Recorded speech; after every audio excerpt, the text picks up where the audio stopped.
Next guest we have on the show is driver Jesse Iwuji. He's someone who wears a lot of different hats, including NASCAR driver, co-owner of Jesse Iwuji Motorsports, and U.S. Naval officer.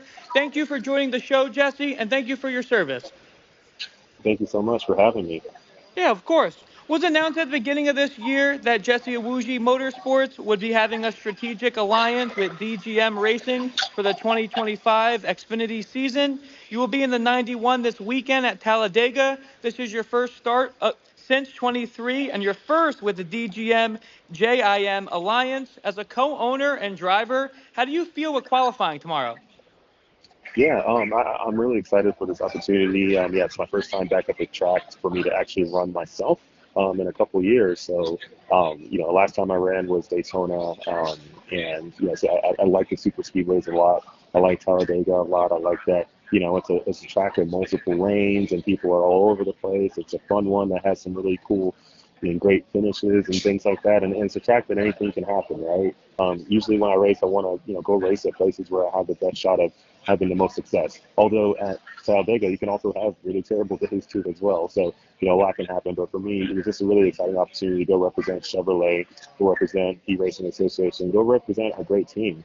We had DGM and our Jesse Iwuji Motorsports team coming together this year and putting our resources and our efforts together to make this happen for this year. It's been super incredible. All the folks at DGM, everything they've done for years and years and years, being able to, remain in the sport and compete in the sport and build up the program. It's been really great.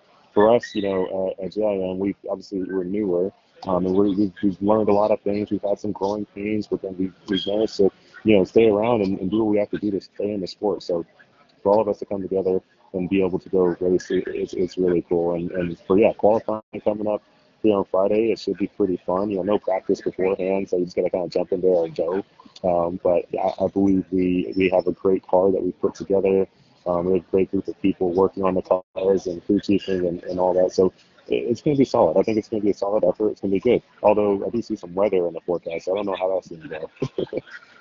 Gotcha. Yeah. Never want to see rain on the NASCAR weekends for sure.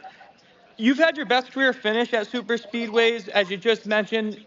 You enjoy racing those. Historically and recently, DGM has showcased their speed at the bigger tracks. Does that give you confidence going into the weekend? And just as you mentioned, there is no practice. What are you doing to prepare for Talladega?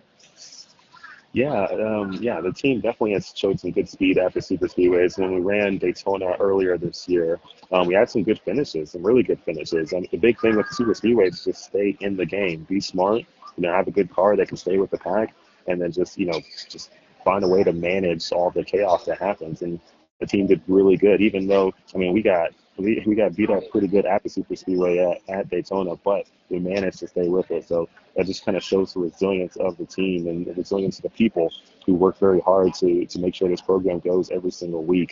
Now, for me personally, getting ready for Talladega, really the only thing you can do is just use your simulator. That's about it.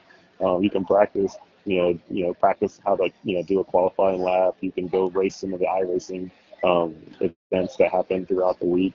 And you can just kind of give yourself a shot at working the draft and different things on there so that you can, see a lot of different scenarios that may possibly happen during the race weekend. Awesome. I appreciate you touching that. Saw your paint scheme for this weekend. What an awesome and patriotic looking car. Chevrolet Accessories sponsor you alongside the American Veterans Center's National Memorial Day Parade as they celebrate their 20th year anniversary, hosting that in DC. As a U.S. Naval officer, what does that partnership mean to you? It means a lot. Number one with Chevrolet. Chevrolet has been just an amazing brand, amazing company to be aligned with over the last few years now. And yeah, I've always been a huge proponent for Chevy. I have multiple Chevrolet vehicles even before the partnership. So Chevrolet is awesome. The brand, what they've done in motorsports, everything about Chevy is just amazing. And obviously, Chevys rule the world when it comes to the roads. So, you see Chevy Tahoes, trucks, Chevy cars and sports cars, Corvettes, you name it, everything all over the place. Why? Because they're the best. So I'm super happy to be aligned with the best.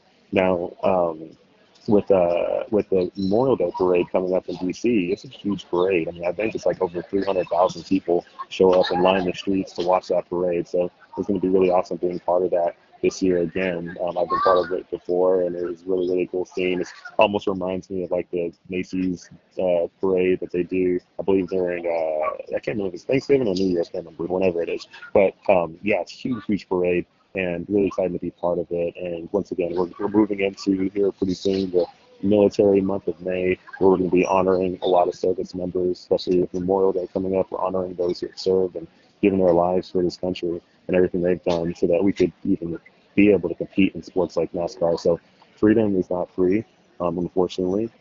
People have to sacrifice a lot to make it happen.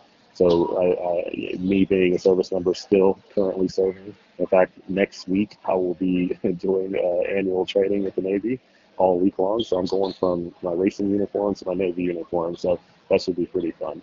But yeah, I'm always here to help honor our service members because they've done so much so that we could do what we do today. Exactly, and really do appreciate that so much. What are some of the skills that you developed in the Navy and have been able to apply to the roles and responsibilities as an owner and driver at the Xfinity level? Being in the Navy, you learn a lot of leadership, but you also learn a lot of resourcefulness. You learn how to be a very resourceful person who can figure out how to make things happen with a little. And that's racing right there in motorsports. Sometimes in motorsports, you don't have access to everything you need. Sometimes you don't have every resource. You don't have every dollar you need. You don't have every person you need. Sometimes you just have a little bit and you have to make a lot happen. And we learned that in the Navy. We learned that time and time again. We sometimes don't have the proper direction we need, but we still got to accomplish the mission. And I think that's one of the biggest lessons I've learned in the military, even at the Naval Academy. And being able to translate that over to the motorsports world allowed me to get into motorsports. When I was first getting into racing, there is no book or instructions or school that teaches you everything you need to do and shows you the exact way to get into racing at the highest levels in NASCAR like that. There is nothing that shows you that. You just got to figure it out, especially when you don't have that many resources. Like, I don't come from money. I don't come from anything. I just came from a background of being resourceful as heck. So yeah, all those lessons I've learned from the Navy has really helped pay off to get me to where I'm at today. I'm not going to sit here and say I know everything. I'm not going to sit here and say that I'm the best at whatever. I'm not. All I know is I'm just someone who's resourceful, who can get in and find a way to stay in. Awesome. I really appreciate you touching on that. That's very interesting and says a lot about yourself. Thank you so much for your time, Jesse, and best of luck this weekend, man. Thank you so much. It's going to be an amazing weekend. I'm looking forward to representing Chevrolet E-Racing Association, the Memorial Day Parade in DC, and then all the great folks at DGM, JIM for coming together and putting together this program for this year so that we can make a lot of great stuff happen. So there's a lot of people out there who are looking forward to watching this race weekend. Hopefully they can tune in on CW Network, and it's going to be a good one. Awesome. Can't wait to watch it. Hope to hear from you before the end of the season. We'll talk to you soon. Thank you.